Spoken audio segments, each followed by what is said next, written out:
it kind of became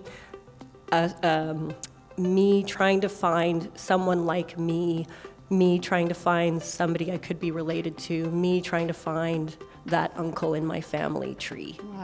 Wow. So it became more of like an excavation of historical archives for an ancestor. Wow. The library was my space, and there was just so much. To the Harbor Grace excursion with the boys to have a time.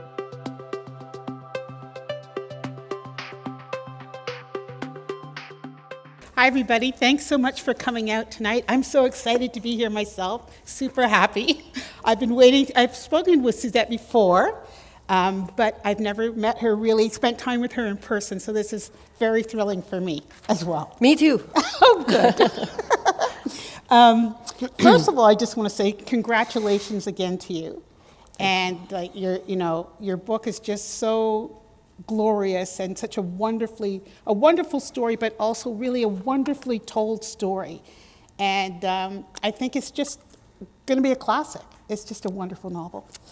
I wanted to talk to you again about your win and just what's been happening since you won the prize. Have things calmed down? Have you been able to write or teach? Nothing has calmed down. Nothing has calmed down? No. That sounds great. Yeah. So I wrote 5 books before this, and relatively nothing happened. And so if this is happening, I am milking this sucker. Oh, good. So I'm in. I am so... It's super exciting, and I know, things change, and whatever, a year from now when the new short list or long list comes out, I'm going to be yesterday's news. So I am in I'm like so Flynn, glad to hear that. Yeah. Oh, that's wonderful, because a lot of people, you don't look tired, you look perky, you look gorgeous, right? She looks gorgeous, right? I also wanted to mention your brother, who's here tonight. Yeah. And how's your family handling all this fame? You'd have to ask them, I think. Okay. I think they're handling it. Yeah, they're handling it just fine. Are you getting a lot of no respect paparazzi from your on their brothers? lawn. No, that's. No? I mean, that's Oh. the beauty of family, right? Is they keep you humble and they remind you that, like this brother who's here, he hasn't read the book yet. Oh, no! So that's how it works. It keeps you real. Keeps you real, man. Oh, ouch. And, ouch. Yeah. He got a free copy. He and my beautiful sister-in-law, who did read the book. Yeah. They got a free copy when it was fresh off the press, and he hasn't touched it. So Brothers, right? Yeah, Brothers. yeah. And my parents are very proud. I mean, I think it took them a long time to figure out what was going on, because I wasn't number 1 in the Calgary Herald, in the bestseller list. So they, but they've been hugely supportive and just awesome. My mother, although she said, I would have liked it if there was less soft porn in the book. Wow. And I'm like, yeah, what can I say? For people who haven't read the novel, if there's anyone here who hasn't read it, could you just give a synopsis of it and tell us a bit about the protagonist? Yeah, for sure. So the book, it's called The Sleeping Car Porter, and it's about a sleeping car porter named Baxter. We don't know what his first name is. He just has the initials RT. It's set in 1929, and he is working an 88-hour and 45-minute train trip from Montreal all the way to Vancouver. And so it's based on an actual train line, and it was the fastest train on the continent at the time. And in this particular situation, he has to deal with a chronic lack of sleep, because porters didn't actually get the opportunity to sleep very much because they had to attend to their passengers 24/7. And on this particular train ride, the train gets stuck in the Rocky Mountains for an additional 45 hours. And so hijinks ensue as a result, because the passengers get restless, the porters get restless. Baxter already is sleep deprived, and he starts hallucinating. So I think that's as far as I'll go without spoiling it. I was going to ask you, why this story and why Baxter? And now I can see that this is where your imagination went. But I mean, you must have encounter lots of situations, and you say, "Oh, this is a great story," but then it turns out not. So what are the elements that made you think, this might be a great story? How did the idea come to you, and how did you decide, it's going to be a good story? So that's such a good question because it took me forever to figure out what was actually going to be the story because I did just so much research and I haven't written historical fiction before and I wanted to get all the details right. I didn't want anybody to say that, you know, whatever detail was anachronistic or whatever. So I spent many, many years doing the research and then when I finished the research in that I realized that, okay, I think I'm coming back to the same sources over and over again, so I think I can start. Then it was the question of, so what's my story? I didn't have a story. And the way it started was sorry, I'll just let somebody answer their phone. It's okay. That's happened to me before. It's in there. Thank you. Oh, no worries. No worries. That's okay. I've been there That's myself. okay. Been there myself. Okay. The whole reason I started writing the book in the first place was because an old creative writing professor of mine, who was also became a very good friend, Fred Waugh, said, you know, out of the blue, like 18, 20 years ago, he said, Suzette, you have to write about the sleeping car porters. And I didn't know what he was talking about. And Like no idea. No idea. I had no idea. And why would I be best positioned to write about the sleeping car porters? And so I just batted the idea around for a while. And then I found out that sleeping car porters were 99.9% of them were black men. That being a sleeping car porter or a dining car waiter, you know, depending on whichever company you were working for, was pretty much the best job that a black man in Canada could get. And as I went, I realized that, you know, I was finding bits of myself in this story. So at first it started out as this, you know, at very arm's length, this historical fact. How great is that? Oh, Oscar Peterson's dad was, you know, a sleeping car porter, and his sister Daisy, who was also a very accomplished pianist as well, he was a sleeping car porter. I found out, you know, that there was this really interesting figure, this interesting man named Rufus Rockhead, who started Rockhead's Paradise, and Rockhead's Paradise was a nightclub that he started in Montreal in the 1930s, and he used money, I'm not sure if this is part of the official record or not, but he used money from liquor smuggling when he was a sleeping car porter to open Rockhead's Paradise. And so, you know, I was finding all these really interesting little stories, or little anecdotes, but what was happening was that I just had no connection to this. You know, it was sort of like, this is somebody else's history. You know, this is, you know, so my own background, my mother's from the Caribbean, you know, came here in 1965, and the populations that I was dealing with, as far as I was concerned, was, you know, Nova Scotia Loyalists, or people who'd immigrated up from Oklahoma in 1905 or whatever to Alberta. So I thought, you know, I don't belong to those black communities. What does it have to do with me? And then I was doing further research, and I talked to this wonderful historian, Sage Matthew, who has done so much research in the area of sleeping car porters in Canada. And I remember asking her, you know, saying to her, okay, you know, I think I'm going to write this story. I'm probably going to model it on Rufus Rockhead, you know, and have liquor smuggling. Maybe Al Capone will be in it or something like that. And then she said, that's been done. It's been done. It's so done. And so she said, what about the black guy who's come up from Alabama and who sees the Rocky Mountains for the first time?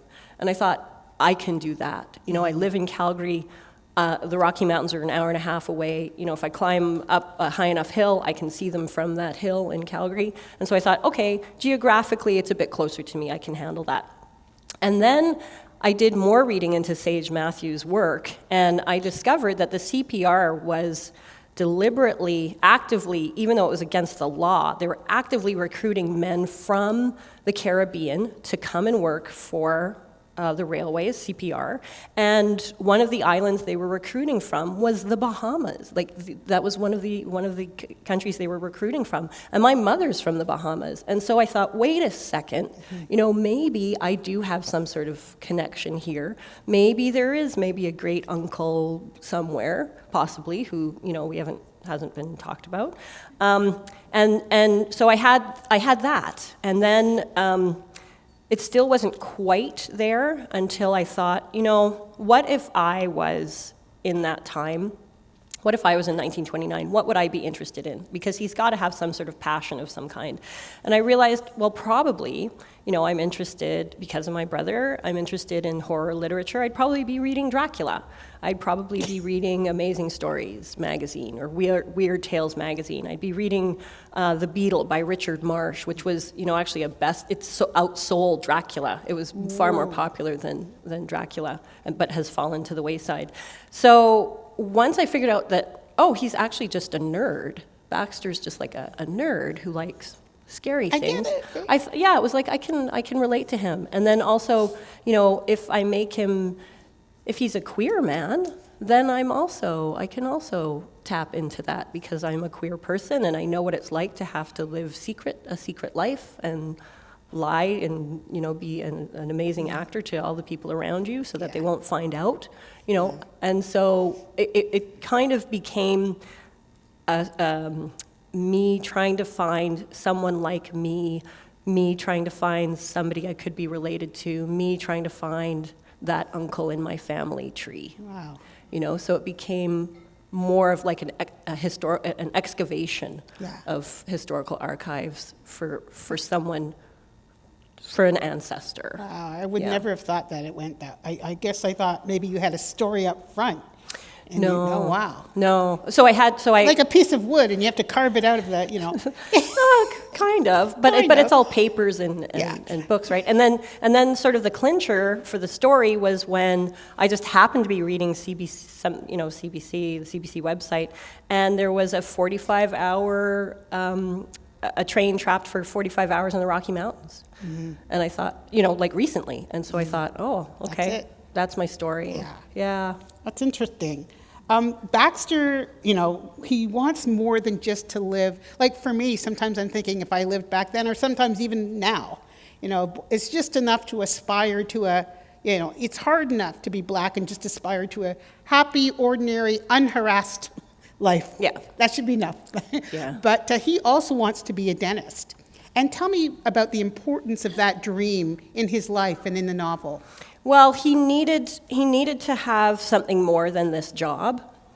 He needed to have something beyond this job because the job was just so soul-destroying. Yeah. And he's trapped. Like, he's got no way out. And there's sort of like no other prospects. And what was interesting to me when I was doing the research was that so many of the sleeping car porters were super educated guys. I mean, there were people who were educated as an autodidact who learned, just from hanging out with so many passengers and traveling all over, North America. They learned all kinds of things. But there were also guys who, had a degree in law, had degrees in law or whatever that they had gotten in the United States, and then for various reasons, didn't follow up on those jobs, either through racism or because they needed to move or whatever. And it reminded me a lot of, what we see nowadays, which is you're in a taxi cab and the guy who's driving you is an MD, but this is the only job he can get. Yeah. So as far as the dentistry went, I needed him to have some sort of other passion that would, and also some other goal so that he could get out of this. And also, it just worked really beautifully metaphorically because he's a character, he's a person who has to be able to read the passengers and anticipate their needs and know them better than they know themselves. So they are texts, right? And when people open their mouths and you're interested in dentistry, theoretically you're learning, that's another text, right? What people's teeth look like and what condition they're in, what kind of breath they have, that kind of thing. And I remember talking to, for example, Cheryl Fogo, who's a historian writer in Calgary, and she writes about Black history in Alberta, but it turned out she was also a dental hygienist, and so just by coincidence. And I asked her, I said, what's your favorite set of teeth? And she said her favorite set of teeth was, so she saw a mouth where the person had sucked their thumb for too long or had soothers, and so when they bit down, they had a perfect circle here, which tells you how cool is that, right? Looking into mouths, he can read even more about people. Okay, yeah. One of the reasons we know Baxter so intimately is because we watch him performing his really repetitive and heavy labor, like lifting those bursts, opening them, closing them down, opening them up in the day. The mountains of shoes that he has to polish, the amount of cleaning he has to do in the toilets and all around the rooms and in the hallways of the hallways of the trains, and is that what you say, hallways of a train? Aisle. The aisles of a train. Sounds right? good. Yeah. And you literally, and you know how exhausted he is. I mean, you really can't sleep while you're on call. And so just the whole idea that, we can feel, you make us feel that. We're doing this with him as many times as he does it practically. And our shoulders are aching, and we're sleep deprived. But I think that's fascinating to be inside his body like that. But the other thing I'm thinking is it's pretty experimental and I think quite brave to tell a story like that, because frankly, I don't like to do a lot of those tasks, and I don't like a lot of the people that he does those tasks for. And so I'm like, why am I so enthralled with this novel when I'm watching him do things I don't like to do and talking to people I don't like to talk to? So how does that, how do you make that happen? I really think that's magical and very convincing. How do you make? How do you make that? How do you make why did you think that would be an interesting way to tell the story? Because usually people would not tell it through the body like that. And I think maybe you're going to be like, well, I only thought of it that way. But I don't think most people would specifically describe all the actions they did. They wouldn't think that was enthralling. And I just wonder, did you think that was a brave thing to do? Did you have to think, is this the way I want to tell it? It seems like a risky thing to do. I think it was because it was, having that very visceral experience, that very physical experience was the only way I could inhabit this character and figure out what it would be like to do that. So I think it's partly because, way back in the day, I dabbled in acting, so What? I dabbled with a capital D and an A and a BBL. Anyway, so, so I took first year university, drama class, but I also every so often got chosen to be in a play, and part of that training was, how do you physically inhabit a character? So what's the physicality of a character? What are the objects they have? I remember, this is so random, but I remember being in my drama class, and the teacher of the drama class happened to be good friends with Cloris Leachman. Wow. And so she came in, and she was talking about What do you her mean, acting. Cloris Leachman Cloris came? Leachman from Mary Tyler Moore. Yeah. Anyway, so she came in, and she was giving us an acting class. How lucky were we? And she was talking specifically about, as an actor, she would figure out what her character, she'd ground herself in the object. So this glass of water, how would that character hold that glass of water? How would that character hold this book, or that kind of thing? And I've kind of carried that with me ever since, that lesson from Cloris Leachman, which is, how do you, if you can physically inhabit that body, you can kind of figure out how that character is going to respond in certain situations.